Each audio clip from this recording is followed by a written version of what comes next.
감사하며 삽시다. 시작. 원망 불평하지 말고 감사하며 삽시다. 시작. 원망 불평을 하면 복이 달아난답니다. 시작. 예, 감사하면 갔던 복이 다시 돌아온답니다. 시작. 예, 감사하는 표정을 지으시기 바랍니다. 노래는 부를 때까지 노래가 아니랍니다. 노래는 아무리 잘해도 부르기 전까지는 노래로 들을 수가 없습니다. 종은 쳐서 소리가 나기 전까지는 그것은 종이 아닙니다. 종은 소리를 쳐서 소리를 듣게 하기까지는 종의 역할을 할 수 없다는 것입니다. 사랑도 마찬가지입니다. 아무리 상대방을 사랑한다 할지라도 그 사랑을 표현하기 전까지는 절대로 사랑이 아니 되는 것입니다. 만약에 진짜로 상대방을 사랑한다면 사랑에 표현할 때 그 사랑이 성취가 되는 것입니다. 눈으로 사랑하고 마음으로 사랑해도 아무 소용이 없습니다. 표현해야 됩니다.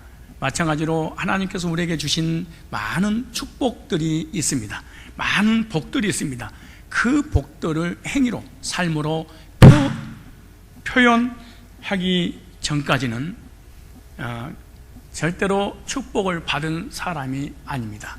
축복을 받은 사람들은 행위로 하나님 앞에 표현할 때 그때 이 사람은 하나님께 축복받은 사람이라고 드디어 나타날 수가 있는 것입니다. 하나님께서 저와 여러분들에게 베풀으신 은혜와 많은 복들이 있을 줄로 압니다. 그런 은혜와 그런 복들을 표현하며 살아가시기를 주님의 이름으로 축원합니다. 어떤 사람이 독자 이삭처럼 하나밖에 없는 아들이 있었습니다. 근데 그 아들이 사고로 인해서 20대 때 젊은 나이에 이 세상을 떠나버리게 되었습니다. 근데 떠나보냈던 그 믿음 있는 그 부부는 이렇게 하나님 앞에 감사의 기도를 드렸습니다. 하나님, 내 아들이 얼마나 보고 싶으셨으면 이렇게 빨리 불러가셨습니까? 하나님, 이 땅에 살면서 죄짓고 불신앙하고 원망불평하다가 하나님을 기쁘시게 하는 그런 행위를 하기 전에 정결하고 순결하고 하나님을 잘 믿는 믿음을 가지고 하나님 앞에 가게 해주셔서 너무나 감사합니다. 하나님, 독자 이삭 같은 아들 하나밖에 없었는데 그 아들을 하나님보다 더 사랑하고 아들 숭배를 하게 됐었는데 이제는 하나님만 사랑하고 하나님만 사모하고 하나님께만 감사할 수 있는 그러한 믿음을 주셔서 감사합니다. 그리고 또 그렇게 감사할 때입니다. 하나님, 내가 아들을 키우다가 아들만 바라보게 됐고 아들 때문에 천국을 소망할 수 없었는데 이제는 아들을 보고 싶어서 아들을 만나려면은 나는 천국에 가야 되는데 이제는 천국을 사모하며 살아갈 수 있도록 저에게 이런 소망을 주셔서 감사합니다. 이런 감사는 과연 누가 할 수 있을까요? 그것은 그리스도인들만 할 수 있는, 하나님의 백성들만 할 수 있는 감사가 아니겠는가 그렇게 생각을 해봅니다. 제가 진짜 전도사 때 몽학 선생을 한 적이 있습니다.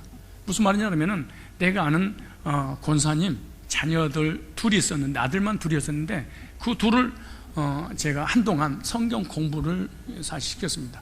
근데 그 아이들이 천재들입니다.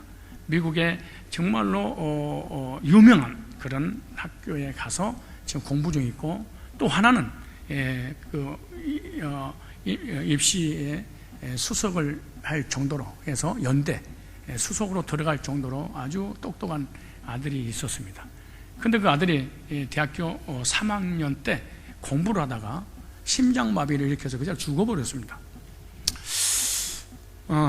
얼마나 기가 막히겠습니까? 생각해 보세요. 그래도 밀어나고 속석을 새기거나 불효를 하는 그런 자식도 아니고 연대를 수석으로 들어가는 얼마나 똑똑한 사람이었습니까? 그리고 그렇게 효도 잘하고 애지중지 그렇게 길렀던 아이인데 죽어버린, 내가 아는 사람입니다.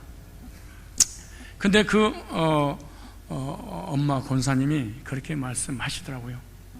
하나님께서 내 아들을 얼마나 보고 싶었으면 이렇게 빨리 데리고 가셨을까.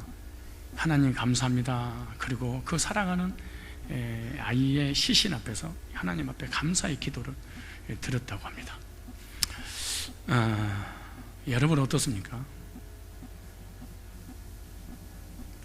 물질의 문제 때문에 원망하고 불평하고 근심걱정 염려합니까? 아니면은 육신의 연약함 때문에, 육신의 질병 때문에 감사를 다 잃어버리고 원망 불평합니까? 하던 사업이 갑자기 무너짐으로 말미암아 원망 불평하며 살아가고 있습니까? 여러분 어떤 환경, 어떤 상황, 어떤 문제, 여러 가지 시련들이 일어날 수 있습니다. 그런데 그런 가운데서도 여러분이 정말 예수 믿고 구원받고 하나님의 자녀가 되었다면 반드시 마음속에 사라지지 않는 것이 있는데, 그것이 하나님, 예수님을 통해서 구원받고 하나님의 자녀가 되었다는 이러한 감사가 늘 마음속에 떠나지 않을 것입니다. 이것은 그리스도인들만 가질 수 있는 기본적인 감사입니다. 이 기본적인 감사는, 이 기본 감사는 어떤 상황과 환경하고 전혀 관계없이 내 영혼의 감사이기 때문에 이 감사는 절대로 떠나지 않는다는 것입니다. 여러분, 반년 동안 이 땅에 살아가면서 구원받고 난 이후에 여러분의 가정과 직장과 물질과 건강과 여러분의 삶을 하나님이 지켜주셨다고 생각하십니까? 여러분 늘 감사하며 사시길 바랍니다. 늘 사람들이 원망 불평하며 살아가는 이 불평형들이 있습니다. 이 불평형은 어떤 상황과 어떤 환경 가운데서도 이 사람의 체질이 불평이십니다. 그런데 어떤 사람은 어떠한 상황 가운데서도 감사하는 사람도 있습니다. 어떤 상황 가운데서도 감사할 수 있는 그런 능력은 누구만이 할 수 있느냐? 그리스도인들만이 할 수 있는 이 능력인 것입니다. 오늘 본문에 보면은 이렇게 다윗은 고백합니다. 4절에 주의 성도들아 여호와를 찬송하며, 주의 성도들아 여호와를 찬송하며 그의 거룩함을 기억하며 감사하라. 다윗이 하나님께서 베풀어 주신 이 복에 대해서 깊이 묵상하고 기억을 해냈습니다. 정말 하나님이 사랑하셔서 택함받고 구원받고 하나님의 자녀가 된 사람은 감사할 수밖에 없지 않겠냐, 이렇게 고백을 하는 거예요. 저와 여러분들이 하나님께서 베풀어 주신 은혜들이 정말로 있다면 감사할 수밖에 없을 것입니다. 그래서 이렇게 말합니다. 그의 거룩함을 기억하여 감사하라. 왜 꼭 기억해야 되는 이유가 뭐냐? 너무 쉽게 잊어버리니까. 왜 사람들이 시험 들고 상처받고 낙심하고 좌절하고 절망하고 온마음 불평하며 살아가는 이유가 뭐냐? 하나님께서 베풀어 주신, 또 사람이 베풀어 주신 은혜들을 기억하지 않으면서 오는 겁니다. 여러분 지금 한번 기억 한번 해보십시오. 하나님께서 여러분이 해주신 것이 무엇일까? 하나님께서 이 땅에 살아가는 날 동안에 베풀어 주신 은혜들이 무엇일까? 그리고 여러분의 남편이, 여러분의 아내가, 여러분의 가족들이, 여러분의 지인들이 여러분에게 베풀어 주신 은혜들이 얼마나 많이 있습니까? 이 나라의 이 민족이 베풀어 주신 은혜들, 우리 부모님이 베풀어 주신 은혜들, 우리 옆에 있는 사람들이 베풀어 주신 은혜들, 여러분 기억하고 감사하시기 바랍니다. 오늘 본문에 왜 주의 성도들은 감사해야 되는 이유가 뭔가? 첫째, 오늘 4절에 봅니까? 주의 성도들아 여호와를 찬송하며 그의 거룩함을 기억하며 감사하라. 첫째, 구원받은 성도들이기 때문에 감사하라. 무슨 말이냐? 구원받은 사람만 진심으로 감사가 나온다. 거듭난 적이 없는 사람은, 이론적으로 구원받은 사람은, 종교적으로 구원받은 사람은 절대로 구원에 대한 감사와 나의 인생의 삶의 발치에 대한 감사가 전혀 없을 것이라는 거예요. 주의 성도들아 여호와를 찬송하며 그의 거룩함을 기억하며 감사하라. 성도는요, 하나님의 택하심을 받고 복음을 통해서 거듭나서 구원받고 하나님의 자녀가 된 사람을 성도다, 그렇게 말합니다. 교회에는 성도라는 말로 사용되는 성경 구절이 많아요. 교회가 뭐냐? 교회를 성도라. 원래는요, 목사, 장로, 권사, 전도사, 집사, 권찰 이런 호칭보다도 성도라는 호칭을 불러야 됩니다. 성도. 성도는 다 겸손합니다. 근데 목사, 장로, 권사, 집사, 전도사는 겸손할 수가 없습니다. 왜냐? 직분이 교만하게 사람이 만들어버립니다. 그러나 성도는 하나님께서 나에게 베풀어 주신 은혜를 통해서 거듭났기 때문에 늘 겸손하게 되어 있습니다. 고린도전서 1장 2절에 보면요, 고린도에 있는 하나님의 교회 곧 그리스도 예수 안에서 거룩하여지고, 고린도 교회에 있는 성도들아 너희들은 예수 그리스도 안에서 죄산받고 거듭난 순간 거룩해졌지 않느냐. 그래서 성도라 부르심을 입은 자들과 그 각처에서 우리의 주고 저희와 우리 주 되신 예수 그리스도 이름을 부르는 모든 자에게 성도는 거룩하신 하나님의 백성이란 뜻입니다. 하나님의 택하신 백성들을 성경에서는 성도라. 이 성도가 천국을 하는 거지 목사가 가고 장로가 가고 집사가 가는 게 아니에요. 성도만이 하나님의 자녀가 될 수 있고 성도만이 천국에 갈 수 있는 것입니다. 시편 148편 4절, 구약에도 구약의 선민들을 향해서 하나님은 성도라 이렇게 호칭을 불렀습니다. 저가 그 백성의 뿔을 높이셨으니 저는 모든 성도 곧 저를 친근히 하는 이스라엘 자손의 찬양거리로다. 할렐루야. 성민, 선민이라 이렇게 부른 거예요. 하나님께서 이스라엘 백성들을 성도로 택하셨는데 이스라엘 백성들을 성도로 택하신 이유가 뭐냐? 너무너무 이스라엘 백성들이 잘난 거야. 이스라엘 백성들이 너무너무 똑똑한 거예요. 이스라엘 백성들 율법을 철저하게 지키는 거예요. 방언을 너무너무 잘하는 거예요. 죄를 하나도 짓지 않는 거예요. 너무너무 거룩한 거예요. 너무너무 의로운 거예요. 죄를 하나도 짓지 않는 거예요.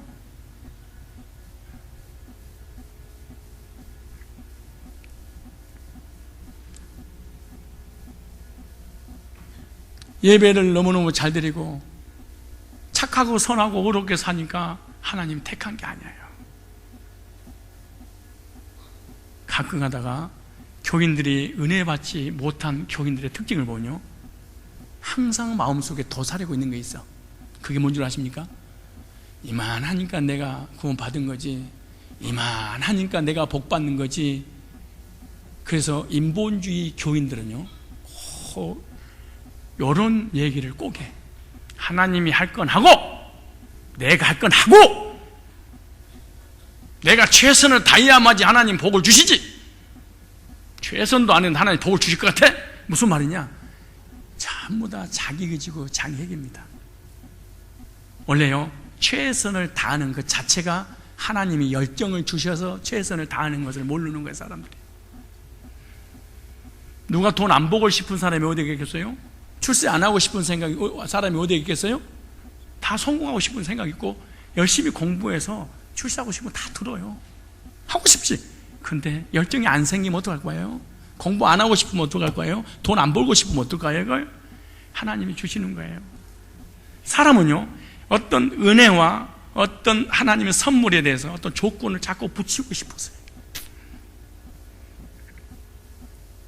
그래서 간증들을 보면 꼭 그래. 내가 뭐 이렇게 했어. 내가 못해 신앙이어서, 우리 부모님이 장로여서, 권사여서, 내가 이만큼 교회에서 헌신하고 헌금해서 자꾸 무슨 조건을 붙이는. 신명기 7장 7절로 8절에 이스라엘 백성을 택한 이유를 그렇게 했어요. 여러분이 사실은요, 솔직히 말씀드릴까요? 먼저 하나님이 부르는 사람들의 특징은요, 교만하고 악하고 더럽고 추하고 성질 더럽고. 여러분 지금 집에서요, 가족들을 좀 살펴봐요. 가족 중에서 성질 더러운 순서대로 교회에서 하나님 불렀지 않는가 잘 봐봐. 꼭 맞는 건 아닌데요, 거의 99.9%가요 성질 더러운 쪽으로 먼저 불러서. 왠 줄 아세요? 안 부르면 이 사람 정신병 걸려 죽을까봐, 성질 화병으로 죽을까봐 하나님께서 미리서 불러서 은혜 베풀어서 화 안 내고 성질 안 내도 자제하면서 여기까지 산 거야. 여러분 집에서요, 가족들 잘 봐봐요. 가족들 교회에 나오는 순서를 봐봐요. 여러분, 우리 가족들 왜 교회를 안 나와요? 너무 착해서 그래. 왜 착한데 교회를 안 나와요? 세상에서 살아도 안 죽을 거니까 하나님이 걱정을 안 하시는 거예요. 그러니까 사람들은 그러니까 예수쟁이가 무슨 저렇게 성질을 내고 저렇게 우기고 왜 저런데요 이러잖아요. 이만큼 변화된 거 다행인 줄 알아라.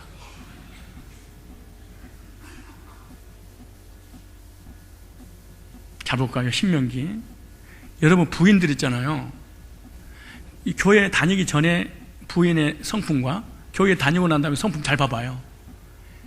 만약에 가정에 무슨 문제가 있는데 부인이 교회를 안 다니는 옛날 부인이야, 아니 옛날 부인이야, 두 번째 부인이라는 얘기가 아니고 교회 다니기 전 그 부인이라고 생각해봐. 남편 죽었다고 봐야 돼. 근데 얼마나 인내하고 참아주고 기다려줍니까? 신명기 7장 7절로 8절에 하나님께서 이스라엘 백성을 택한 이유를 이렇게 써놨어요. 여호와께서 너희를 기뻐하시고 너희를 택하심은. 이때 언제냐? 이스라엘 백성 우상 숭배하고 타락하고 죄질 때야. 근데 하나님이 너무너무 사랑하고 기뻐하신다. 그러면 이렇게 말해요. 너희가 다른 민족보다 쪽수가 많은 연고가 아니라 내가 쪽수에 밀린 게 아니야. 그래. 너희는 오히려 모든 민족 중에 가장 적으니라. 여호와께서 다만 너를 사랑해서 그랬어. 그래.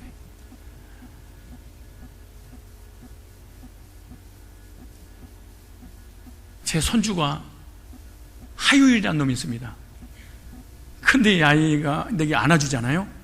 그러면은 나를 안는 순간에 안경을 엎쳐버려. 그리고 얼굴을 막 꼬집어. 그때 너 꼬집었어? 붙을래? 이런 게 어디가 있어요? 아우 힘센다 우리 손주. 아우 하레비라도 핥혔어. 아우 힘이. 너 옛날에는 장군감이요.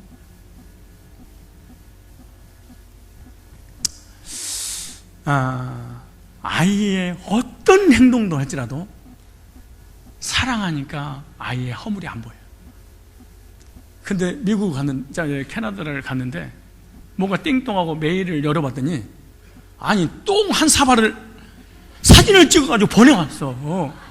그래서 뭐냐, 이웃이 먹고 난 최초의 큰 똥입니다. 그래가지고 그 사진을 찍어가지고 보관을 하고 나한테 보내왔어. 아빠 축하해 주세요. 큰 똥을 쌌어요. 이야, 이게 사랑이라는 거야. 여러분, 내가 남편을 너무너무 사랑해. 싸대기를 때려버려요? 아내를 너무너무 사랑해. 싸대기를 때려요? 성도가 목회자를 너무너무 사랑해. 덤벼들어요? 그런 모순이 어디가 있어요? 사랑이 없기 때문에 그러는 거예요. 하나님이 다만 너희를 사랑하였습니다. 하나님 왜 저를 사랑하셨어요?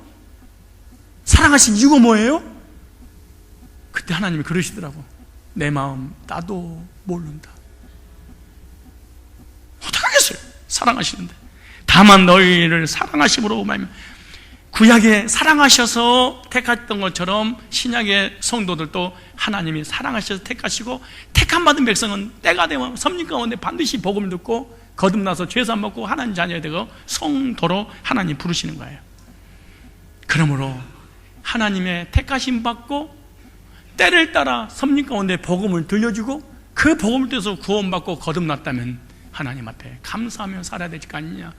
그래서 오늘 본문에 그래, 주의 성도들아 감사하라. 천에 만에 하나 골래골래 또 골라서 뽑았던 사람들이 우리 한 사람 한 사람입니다. 지구 70억 인구 중에 하나님 나를 택한 거예요.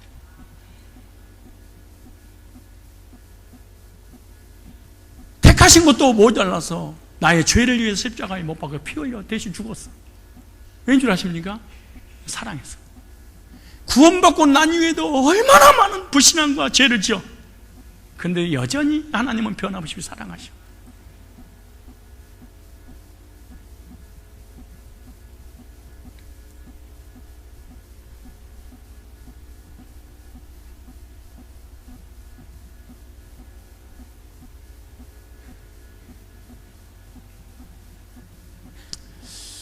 사랑하며 사랑받고 살아가는 우리들 감사하며 살아야 돼. 우리의 자녀들이 삐딱하게 세상을 산 줄 아십니까? 부모의 사랑을 받지 못하고 자라서 그래. 참 신기해요. 다 그런 건 아닌데 어이없이 들으세요. 가정 환경이 좋지 못한 부부의 문제가 있어서 헤어졌던 자녀들을 보면요, 거의 교회에서 덤비는 사람들이에요. 참 신기해.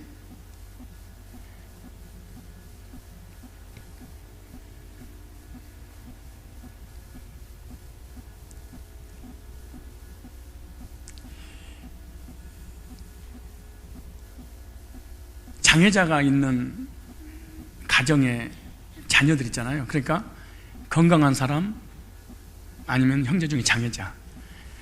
근데 이 부모님이 멀쩡한 건강한 아이를 더 관심을 갖고 더 사랑하겠어요? 아니면 장애자를 더 아끼고 사랑하겠어요?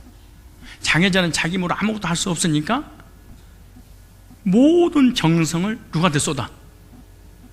장애자 자녀에게. 이게 문제야.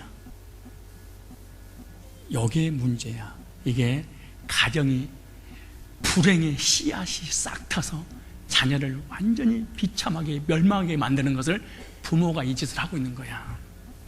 우리 교회도 그런 장애 이후를 데리고 있는 부모님들 있잖아요. 99.9%가 큰아들이 장애자면 아들은요 밖에 나가버립니다. 아들이 장애자면 큰아들이 나가버립니다. 왠 줄 아십니까? 자기가 받아야 될 사랑을 중요한 말이야. 형이 동생이 다 찾아가 버려. 그럼 이 사람은, 이 아이는 건전하게 자라지를 못해. 건강하게 못 자라나. 그 사람이 삐딱하게 살다가 성인이 되면 지쳐나가 버리는 거야. 그때 부모님 나도 사랑받고 싶어요 하니까 뭐라고 말씀하시냐면, 너 알잖아, 너네 형, 알잖아, 네 동생, 알잖아, 너네 누나, 아무것도 할 수 없는 것 네가 양보해야지. 이러는 순간 그 아이는 불화살을 맞는 상처를 경험하게 되고 집을 떠난다는 사실을 알아야 돼. 그래서 장애자가 됐든 멀쩡한 사람이 됐든 간에 분배해야 돼. 똑같이 사랑해야 돼. 잊지 마세요. 교회도 마찬가지야. 우리 장로님들은 나랑 같이 오래 있었으니까, 사랑받았으니까, 새신자가 사랑받고 이런 얘기하면 안 돼. 헌금을 하지 않는 사람이나 헌금 많이 한 사람이나 헌금 안 한 사람이 힘드니까 더 사랑해줘야 되잖아요. 절대 이런 말 하면 안 돼.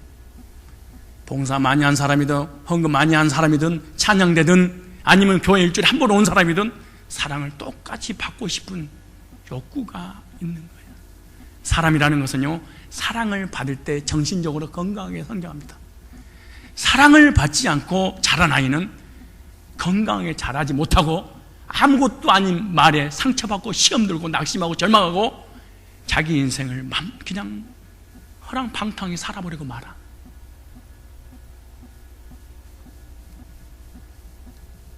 어떻습니까?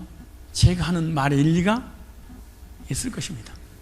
그래서 목회자도요, 저한테 잘해준 사람들 끝이키 사랑하고 덜 해준 사람은 덜 사랑하고 이렇게 해야 되는. 멀쩡하니까 방치해둔다, 절대 그러면 안 됩니다. 저는요 여리고, 여러분 내가 여기 겉으로 가게 보잖아요. 참 여린 사람입니다. 눈물 많고 감성 충만하고, 그래서 사람이 한 명만 떠나가면은 너무너무 괴로워서 잠을 못 이루고 고통스러운 거예요. 그러니까 그 사람이 정상으로 돌아올 때까지 그 한 사람 붙잡고 늘어져 버리는 거예요. 우리 장로님들 증인이야. 근데 그 사람을 설득시켜서 정상적인 사람을 만들려고 하는 동안에 멀쩡한 사람이 다쳐. 무슨 말이냐?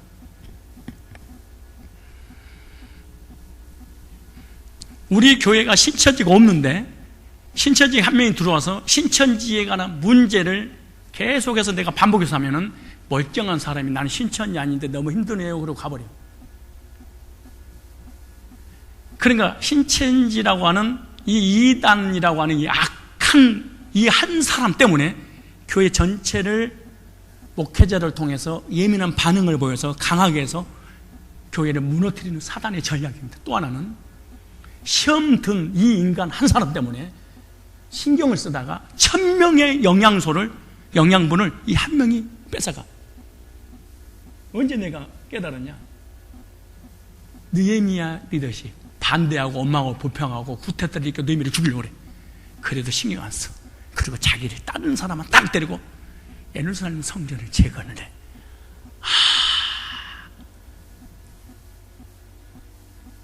구원받지 않는 교회, 원망 불평하고 교회를 막 무너뜨리 이런 이단이라든가 이 내천지론에서 에너지를 쏟지 말자, 이런 철학이 생기기 시작했어. 성경 통해서. 왜? 한 사람의 영향을 쏟다가 무수히 많은 사람을 실족시킬 수 있어요. 그러므로 이런 사람들이 언제 돌아오냐? 하나님의 사랑을 통해서 거듭날 때 사람이 정상으로 돌아와. 그 엄청난 상처들이 씻어지기 시작하는 거야. 성경에 나오잖아요. 다윗이 그렇게 고백하기를 아버지가 부모님이 나를 버렸대. 8명 중에 막내인데 모든 사랑을 7째까지 다 쏟아부어버리니까 자기 사랑을 못 받아. 그래서 사람 취급도 집에서 안 받았어. 못 받았어. 근데 이렇게 말해. 부모가 나를 버렸다 할지라도 하나님이 나를 사랑하셔서 자녀 삼으셨다는 이것 때문에 자존감을 가지고 승리하며 살아갔던 사람이 바로, 그러니까 사람에게 받은 상처를 하나님의 사랑을 받으면서 씻어지는 거지. 하나님의 사랑을 받기만 하면 사람이 정상으로 돌아와. 하나님의 사랑 언제 받냐? 거듭날 때. 구원 딱 받고 하나님 사랑을 딱 체험하면 사람이 정상으로 돌아와.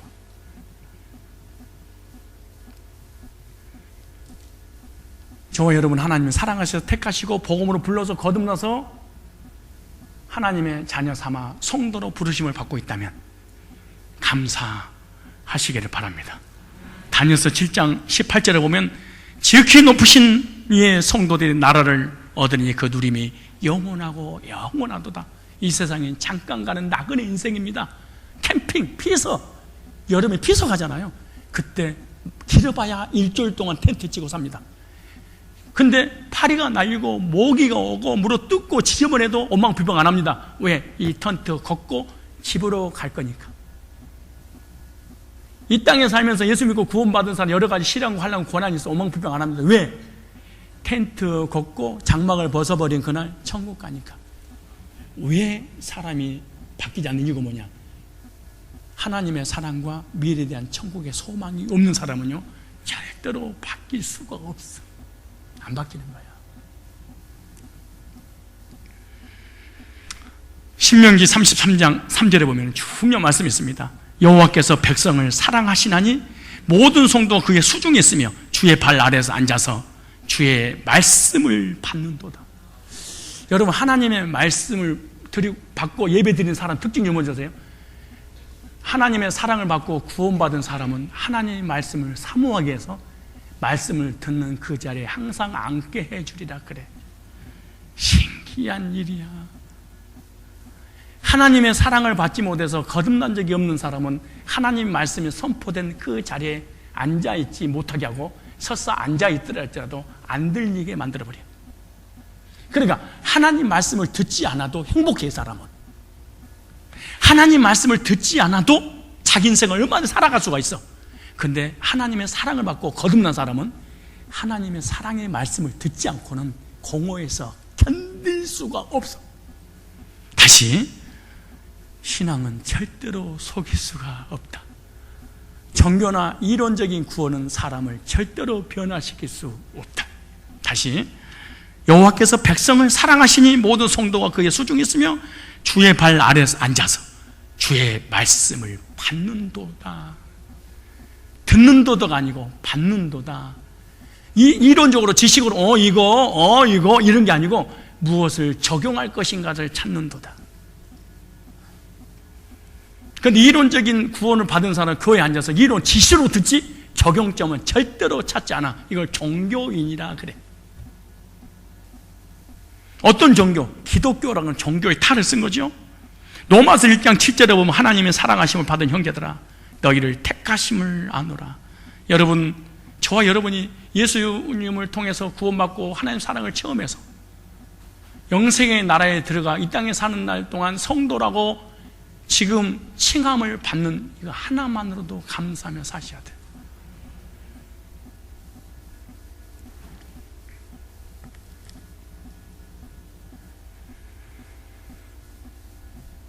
왜냐? 하나님의 사랑과 택하심을 받은 것은 특별 은총이기 때문에 감사하며 살아야 되는데, 그래서 하박국서 3장 17절로 18절에 보면 이런 말씀이 있어요. 이렇게 망한 사람이 있어요. 예수 믿는데 비록 무화나무가 무성치 못하며 포도나무에 열매가 없으며 감람나무에 소출이 없으며 밭에 식물이 없으며 우리의 양이 없으며 외양간에 소가 없을지라도. 잘 보세요. 예수 믿고 구원받고 하나님 자녀가 됐는데 어쌔빵도 못 살겠어. 저주받았나요? 그런가요? 자기 아파트 사는 사람은 다 뭐 받고 구원받고 복받고, 저기 이 지구에 1단지 2단지에 사는 사람도 저주받았나요?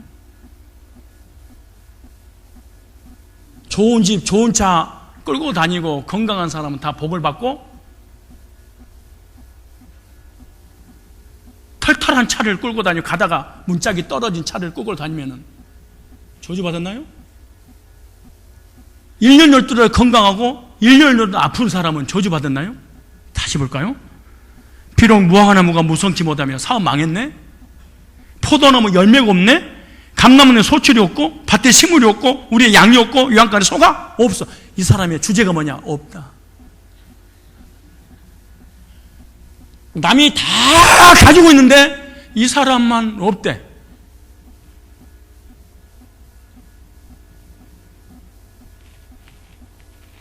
저주받았나요? 주의 종 선지자가? 그 다음에 뭐라고 그럴까요? 18절에 나는 여호와를 인하여 즐거워하며 나의 구원의 하나님을 인하여 기뻐하리로다 그랬어. 무슨 말이에요? 본질로 감격스럽지 현상적으로 감사와 감격의 조건을 찾는 게 아니에요. 무슨 말이냐? 신분이 누구냐? 이것 때문에 감사와 감격이 충만한 것이지, 어떤 사업이 잘 되고, 여러분 사업이 잘 됐어? 하느님한테 잘 돼? 그 예배도 안 드려, 말씀도 안 받아. 그게 복일까요? 이거는 불신자들도 다 잘 먹고 잘 살아, 이 땅에서.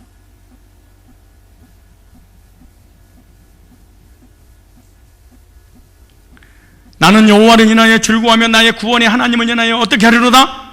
기뻐하리로다. 완전히 망한 상태에서 하나님이 계셔서 감사하고, 하나님 사랑받아서 감사하고, 예수님을 통해 죄산받고 구원받아서 감사한다. 이렇게 망해버렸는데, 이렇게 망할 수가 있을까, 사람이? 이게 무슨 말이냐? 아무리 망해도 구원받은 사람은 감사가 사라지지 않는다.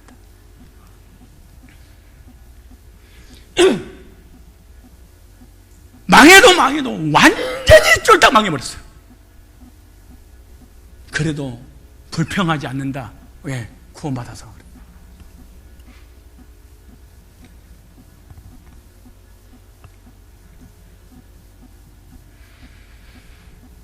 어떤 사건, 어떤 조건, 어떤 상황에도 그리스도인들이 감사할 수밖에 없는 것은 택함받아 하나님 사랑을 통해서 거듭나서 하나님의 성도라 부름을 받기 때문에 감사다. 그래서 이 사람이 구원 받았는가 안다고 어떻게 할 수 있냐? 어떤 상황에도 감사가 조건이 없는데도 불구하고 감사하고 있는가? 아, 이 사람 거듭난 사람이 맞구나 이거. 두 번째 5절입니다. 자, 5절에 왜 성도는 감사해야 되는가? 시작. 그의 노여움은 잠깐이요 그의 은총은 평생이로다. 징계보다 은총이 크기 때문에 주의 성도들아 감사해라. 구원받은 하나님 백성들을 성도라고 그러는데 성도도 징계 받을 수 있어. 여러분요, 원래 구원받은 성도들만 징계가 있는 거야. 성경에 뭐라고 주셨어요?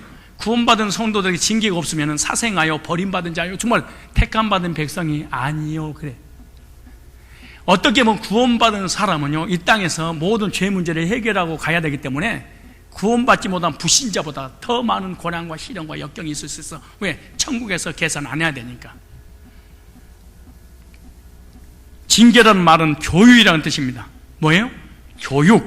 하나님께서 우리를 교육시키고 성장시키기 위해서 때때로 고통과 역경을 허락하신다는 거예요. 성도는 반드시 징계를 당하게 되는데 특징이 하나 있습니다. 징계가 계속되는 것이 아니라 기간이 있다. 다시 말해서 자녀가 잘못되면 부모님이 매를 대는데 맷대를 때리려고 정해놓고 매를 대고, 용돈을 얼마 동안 주지 않겠다고 정해놓고 안 주고, 그 기간이 딱 끝나면 부모님이 막 부어주시는 거예요. 마찬가지로 하나님의 백성들은 구원받지 않는 불신자가 택함받은 백성이거나 구원받은 사람이 불신하고 죄를 짓게 되면 하나님이 징계를 통해서 구원받지 않는 사람은 그 사업이 잘못되고 질병의 문제로, 자녀의 문제로, 가정의 문제로 하나님을 돌아와서 구원받고 천국에 만들고, 구원받은 사람은 이 땅에서 해결해야 되니까 하나님이 징계를 대는데 기간이 있다. 뭐가 있다? 자, 그런 기간이 있다는 말이 왜 중요하냐? 저주는 끝이 없고 징계는 정해놨어. 구원받지 못한 사람에게 내리는 것을 저주, 구원받은 사람이 잘못했을 때 내리는 것을 징계. 그럼 징계와 저주의 차이점이 뭐냐? 이런 말이에요. 우리 교회가 예를 들어 1000명이야. 근데 사람들이 막 속을 새기고 교만해가지고 막 덤비고 나가고 그래가지고 한 1000명에서 한 500명이 나갔다고 쳐. 그건 징계입니다. 저주입니다. 그 징계가 저주 어떻게 할 수 있느냐? 1년, 2년 지나면은 그 500명보다 더 많은 사람과 더 신실한 사람으로 체인지를 해. 썩은 물은 고인물은 썩기 때문에 썩은 것들을, 교만한 것들을 한 줄어버리고 새로운 물로 도달하게 만드는 거예요. 신기한 거야, 이 말이. 근데 이 목사와 이 교회를 하나님이 저주를 해야 되겠다. 그러면 그 숫자가 채워지지 않고 점점 줄어듭니다. 성도도 마찬가지예요. 하나님이 징계에 매를 대느냐 아니면 저주하느냐, 사업이든 직장이든 물질이든 건강이든 회복이 안 됩니다. 그런데 하나님께서 징계하는 사람은요, 반드시 그 기간이 끝나면은 회복의 은혜를 베풀었는데 갑절의 복을 하나님 부어주시는 거예요. 아멘 하는 사람은 택함받은 백성인 줄로 믿습니다. 그럼 아멘도 쉬운 게 아니야. 이거 능력 있어야 아멘 하는 거예요. 아멘 절대로 못하는 거예요. 마귀의 특징. 아멘 어떻게 시키겠어요? 아멘은 이 사실을 그대로 인정하고 받아들이고 믿겠습니다, 이런 말 있잖아요.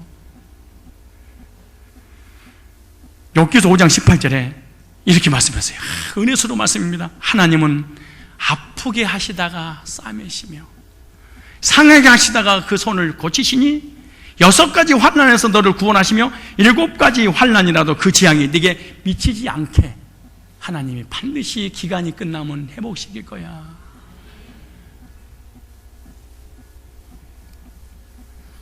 이렇게 그 노여움은 잠깐이라. 시편 118편 18절에 보면 이런 말씀이 있어요. 여호와께서 나를 심히 경책하셔서도 죽음에는 넘기지 아니하셔도. 무슨 말? 잘못하니까 암은 걸리겠는데 암 때문에 죽게는 하지 않겠다, 그 말이에요. 하나님은 내가 잘못하니까 사랑하셔서 징계를 내렸단 말이죠. 그래서 사업이 망했어. 근데 하나님 앞에 돌아오면 내가 그 사업 2배로 갑절로 회복시켜 주실 것이야. 이게 하나님의 사랑입니다. 무슨 말이냐? 하나님이 나를 사랑하셔서 때리되 어떻게 하냐? 계속 때리지 않아요. 때리다가 하나님 우시고 싸매시고 안아주시고 치료해 주시는 하나님의 사랑입니다. 그러므로 구원받은 성도는 하나님 앞에 사랑받은 사람인데, 하나님의 사랑은 사랑하고 끝나버리는 것이 아니라 천국 가는 그날까지 지속된다는 거예요. 하나님께서 주신 은총은 끊어지지 않기 때문에 끊어지지 않도록 나에게 부어주시는, 징계를 해서라도 나에게 복을 주시는 그 하나님의 사랑에 감사하시기를 바랍니다. 한 번 하나님의 사랑이 시작됐으면 그 사랑은 내가 잘못했던, 불신앙했던, 딴 길로 가든 그 사랑은 변함이 없다. 오늘 5절에 이렇게 말합니다. 공동번역에 보면 그의 진노는 잠시뿐이고 그의 의지심은 영원하시니 저녁에 눈물 흘려도 아침이면 기쁘리로다. 주님께서 잘못해서 징계를 당해 고난 중에 있다 할지라도 하나님은 반드시 기쁨으로 바꾸어 주시는 하나님의 은혜입니다. 하나님께서 우리의 잘못된 것, 부족했던 것, 징계의 끝에는 다 잊어버리고 기억지도 않으시는 하나님의 사랑이기 때문에 저와 여러분 감사하며 사시기 바랍니다. 사랑이라뇨, 상대방의 잘못된 행위들을 잊어버리는 것이 바로 사랑인 것입니다. 하나님께서 저희들을 사랑하셔서 우리의 죄를 다시 기억지 않고 용서해 주시는 것입니다. 하나님의 사랑을 믿고 감사할 때 우리는 늘 하나님의 인도하심 속에, 감격 속에 승리하며 살아가게 될 줄로 믿습니다. 감사주의를 맞이해서 변함없는 주님의 사랑을 깊이 감사하며 사시길 바랍니다. 마지막입니다. 11절입니다. 주께서 나의 슬픔이 변하여 내게 춤이 되게 하시며, 오늘 이 말씀이 믿어지는 은혜가 있기를 바랍니다. 나의 베옷을 벗기고 기쁨으로 띄우셨나이다 이랬어요. 세 번째입니다. 성도들의 삶을 역전시켜 주신 하나님이기 때문에 감사하라. 하나님은 우리의 삶을 어떻게 주신다고요? 역전의 드라마를 펼치신 하나님이기 때문에 감사해라. 슬픔이 변하여 춤이 되게 하신 하나님, 베옷을 벗기고 기쁨으로 띠띠우시는 하나님. 성도는요, 인생 역전의 하나님께 감사할 수밖에 없습니다. 하나님은 하나님 백성들에게 하는 행위가 뭐라고요? 역전시키시는 하나님.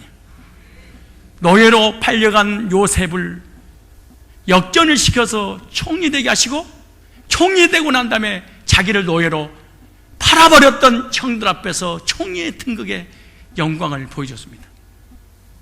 사울이 일평생 동안 다윗을 죽이려고 쫓아다녔습니다. 다윗이 나중에 왕으로 등극했습니다. 그것을 사울이 봤습니다. 역전시키시는 하나님입니다. 한나의 인생 분인다가 계속해서 자녀가 없는 것에 대해서 핍박하고 괴롭고 고통을 주었습니다.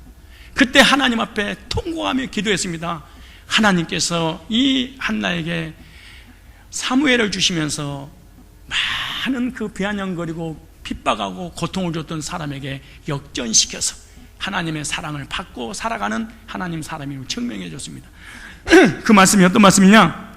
사무엘상 2장 6절에 이렇게 말씀입니다. 여호와는 죽이기도 하시고 살리기도 하시며 음부에 내리기도 하시고 올리기도 하시노다. 무슨 말입니까? 생사하복의 주관자가 남편도 아니고 아내도 아니고 목사도 아니고 성도도 아니고 장로도 아니고 돈도 아니고 죽이기도 살리기도 하고 망하게도 흥하게 하신 분이 누구라는 거예요? 예수님이라는 거예요. 예수님께 잘 보이시면 됩니다. 예수님이 모든 우리 인간의 생사를 결정하는 것이지 돈도 명예도 권세도 목사도 장로도 아니야. 이렇게 믿어진 사람은 감사할 수밖에 없을 것입니다. 왜? 언젠가는 나의 인생을 역전시킬 그 하나님을 기대하니까. 왜 사람들이 교회 다니다가 낙심하고 좌절하고 실망하고 상처받고 이런 줄 아세요? 사실은 첫째, 하나님이 살아계신 걸 안 믿었어요. 둘째, 살아계시는데 어떤 하나님이냐? 하나님이 나를 사랑하신 것이 안 믿어져서 그래. 진짜입니다. 세 번째요, 하나님의 주권이 믿어지질 않아. 그래서 가정에서도 내가 왕노릇 해야 되고, 교회에서도 왕노릇 해야 되고, 회사 가서도 왕노릇 해야 되고, 신앙생활에도 내가 왕노릇 해야 되는데 나를 왕노릇 못하게 해. 그래서 사람들이 괴로워하고 고통스러워 쓰러지는 이유가 그래서 그런 거예요. 이렇게 말합니다. 가난한 자를 진토에서 일으키시며 빈틈한 자를 거름대 드사 귀족들과 함께 하시며 나는 정말 영광위를 차지하게 하시노다. 땅의 기둥들은 여호와의 것이라. 여호와께서 세계를 구해 세우셨도다. 대통령도 하나님 세웠다 덤비지 마세요. 빨갱이처럼. 여러분의 부모님도 부모님의 자격이 있어서 부모라고 부르기는 게 아니라 부모님이기 때문에 존경해야 되는 거예요. 목사의 자격이 있고 인격이 있어서 목사님을 존경하고 목사님의 말씀 받는 게 아니에요. 하나님 세운 목사이기 때문에 그래요. 하나님은 모든 그 기둥들을, 가정의 기둥을, 나라의 기둥을, 학교의 기둥을, 회사의 기둥을, 교회의 기둥을 하나님이 세우셨도다. 근데 이거 못하겠다는 거예요. 내가 하나님의 자리에 있어야 되니까 굿대들 하게 되고, 머리에 빨간 꼭 무슨 대물은 빨간 걸로 해. 그거 하얀 걸로 하지. 인사하세요. 딴 사람 바꾸려고 하지 말고 니나 바꾸세요. 시작.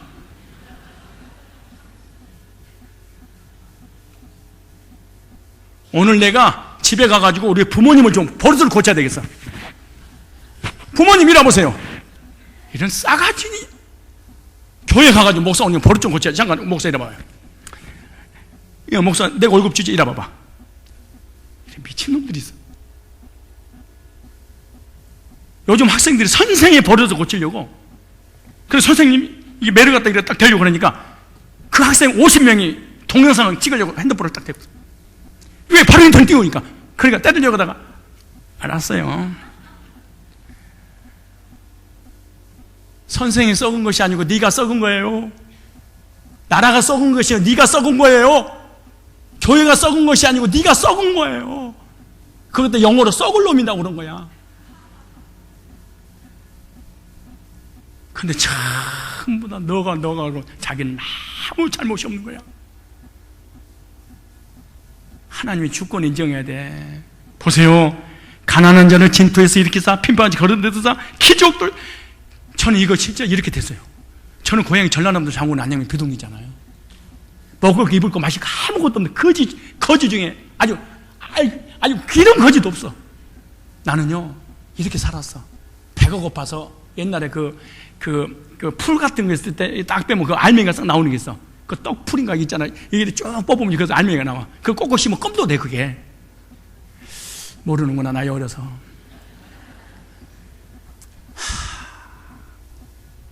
그렇게 자랐었어. 배운 거 아는 거 가진 거 아무것도 없는 그 전라남도 장군 안양비동리 그 산골에도 동네하고 많이 떨어져서 뒤에는 공동묘지 산이고 옆에는 대나무밭이고 밑에는 개천이 흘러서 완전히 고립된 집 한 채. 아유 귀신 충만한 거. 없어도 그렇게 없었을까. 그때 얘는 왜 그리 많았는지. 웃는다는 것은 전과자의 그런 경험이 있다는 얘기 아니야. 그래서 내가 그때 노래를 하나 지어서 작사 작곡을 했어. 새까만 빤스 속에 뚱이야 방금까지 잡으려고 했는데. 아니 그래서 학교 갔다 딱 오면 우리 엄마가 옷을 먼저 벗겨. 우리 그래서 자기 이불 속에 들어가서 호롱불에다가요 그 옷 사이사이에 막 뚱이부터 시작해가지고 그 새끼 치려고 알들. 그러면 자고 있으면 정말 나는 그때 남북 전쟁이 일어난 줄 알았어. 도도도도도도도도도도도 디디디디디디 이 불에다 지지는 소리가. 그러다 안 되면 이걸로 디디디 이래서. 그리고 학교에서 공부하고 있으면요 이가 막 기어다녀. 여자 아이들에서. 그리고 이하고 싸움도 붙이고 막 그랬어. 그렇게 자랐어. 내가 그렇게 자랐어. 근데 내 주변에 국회의원들도 있고요, 의사들도 있고요, 교수들도 있고요, 교수가 돼서요. 야, 걸음대에 드사 귀족들과 함께 하시는다. 이 세상의 기둥은 여호와의 것이다. 하나님이 올리시면 올라가고 내리시면 내리고, 하나님이 하시는데 하나님이 하시는 그 일을 내가 망가뜨린다. 나쁜 놈들이지. 부모님한테 덤비지 마세요. 인사하세요. 부모님께 대들지 마세요. 시작. 눈을 부라리고 시작. 두 번째, 남편에게 대들지 마세요. 시작. 남편에게 눈을 부라리지 마세요. 시작.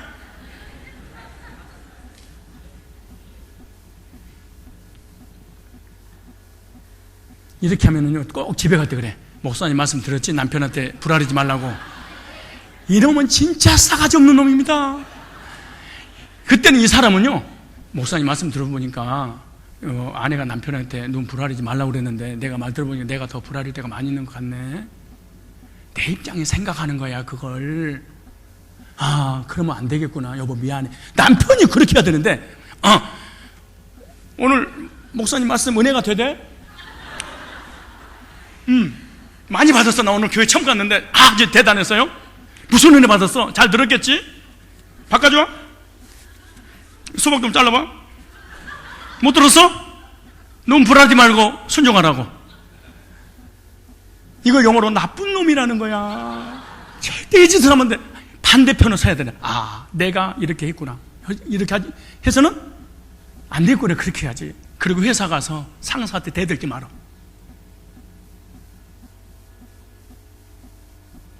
대들고 싶은데요, 그 자리에 올라가서 대들어. 나쁜 놈아. 대형교회 까지마!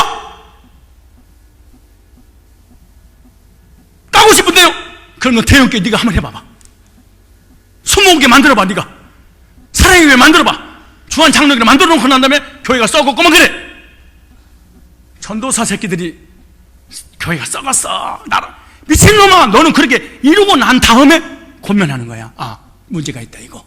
다시만 이런 거야. 바울이 주님을 만나고 나니까 자기가 가지고 있는 지식, 물질, 명예가 배설물로 여겼어. 똥찌꺼기를 앓다가 자기가 가지고 있는 지식을, 그러니까 초등학교 나온 사람이 교회에 와서 신앙생활 하다가 이 말씀 듣고, 나 대학교 나오고 지식 그거 다 배설물이야, 이러면 안 돼. 너는 하면 안 돼. 그 수준에 있는 사람이 주님 만나고 나니까 복음보다 더 별배들이 없구나, 이렇게 깨달을 때 사람을 설득시켜 주는 거지. 자기는 아무것도 안 하면서 배설물이야. 공부할 거 없어.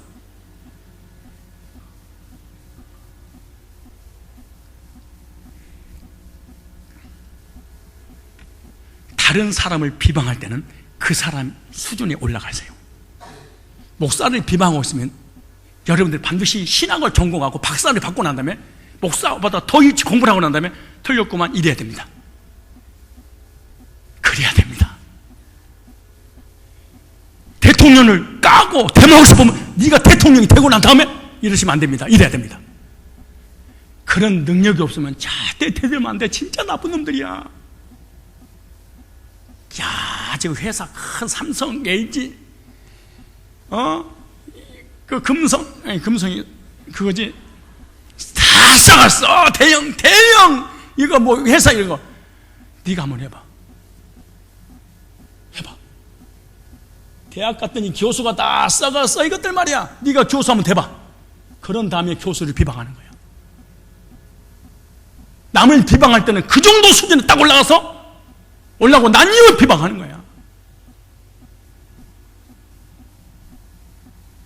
하다못해 성형수술 하는 것도 비방하면 안 돼. 너도 한번 해봐봐. 뭐가 문제가 있는지. 사람이 참 정말로 전라도 말로 잡놈이야. 지는 아무것도 안 하면서 썩었니 비방하니 이런 짓 하면 되겠어? 목사님 왜 교회가 구제를 안 해요? 네가 구제하고 난 다음에 나 도와. 그럼 내가 할게.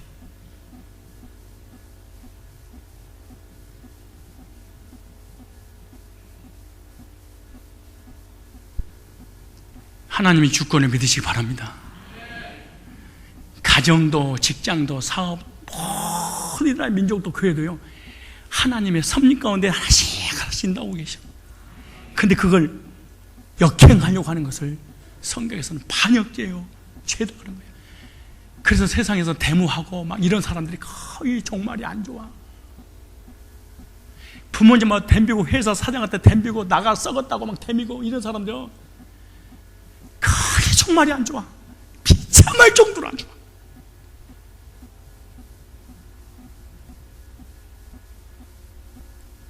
그러므로 여러분 가난하고 여러 가지 질병과 여러 가지 사업에 어려움이 있으세요? 하나님 앞에 왜 감사했냐? 하나님 반드시 역전시키겠대. 그러므로 지금 잘 나가요? 교만하지 마세요. 너무너무 못 나가요? 열등을 갖지 마세요. 낙심하지 마세요. 하나님이 바꿔줄 때가 와.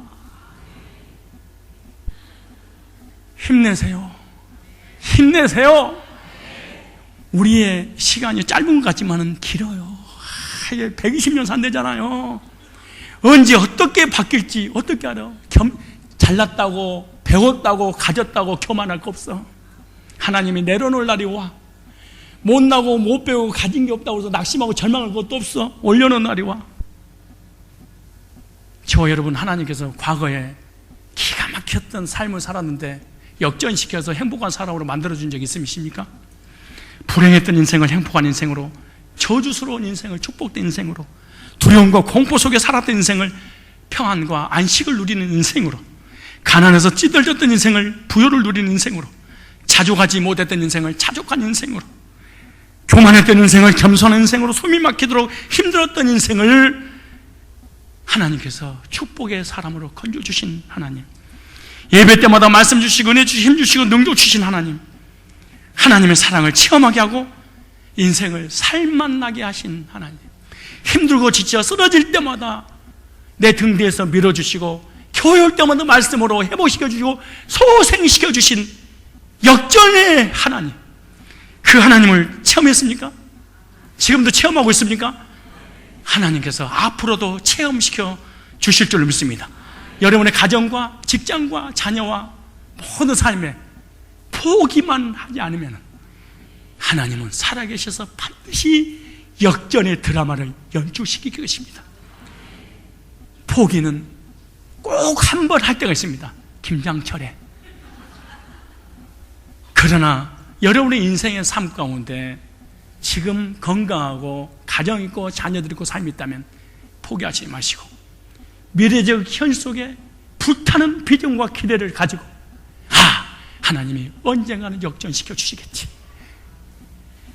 미래에 역전시켜 주실 그 축복과 그 하나님을 기대하면서 현실부터 지금 내가 누린다면 감사하며 감격하며 기뻐할지언정 원망, 불평, 낙심, 절망, 좌절하지 않고 믿음을 승리하셔서 역전의 하나님으로 통해서 역전의 복도를 누리게 될 줄로 믿습니다.